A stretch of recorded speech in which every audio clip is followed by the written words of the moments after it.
नमस्कार। मैं पंडित राजेश तिवारी महाशिवरात्रि के शुभ अवसर पर काशी विश्वनाथ की महिमा बताता हूं, जो शिव पुराण में वर्णित है। इस पृथ्वी पर जो भी वस्तु दृष्टिगोचर हो रही है वह सच्चिदानंद स्वरूप निर्विकार सनातन ब्रह्म रूप है। अपने अद्वैत भाव में रमने वाले अद्वितीय परमात्मा एक से दो हो जाने की इच्छा से परमात्मा सगुण रूप में शिव और शक्ति दो रूपों में प्रकट हुए।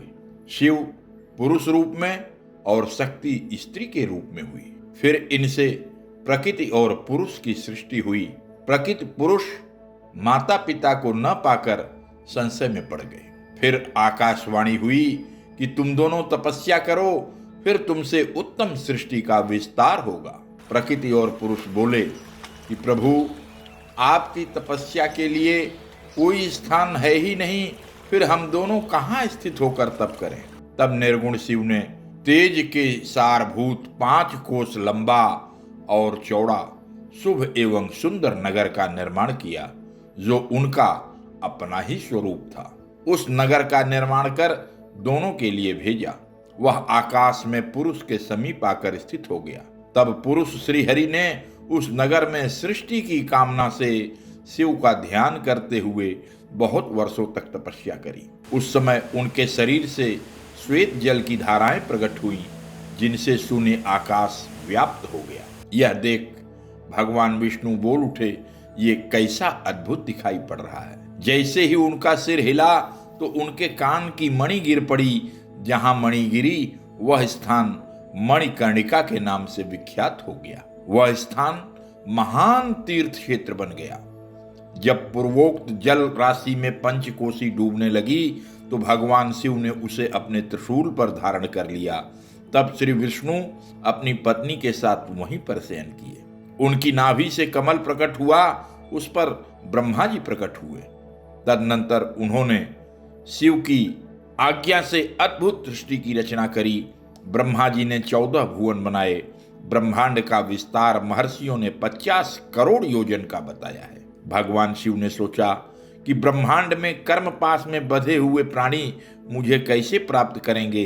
यह सोचकर उन्होंने मुक्तदायिनी पंचकोशी को जगत में ही छोड़ दिया। यह पंचकोशी काशी में कल्याणदायिनी कर्म बंधन का नाश करने वाली है।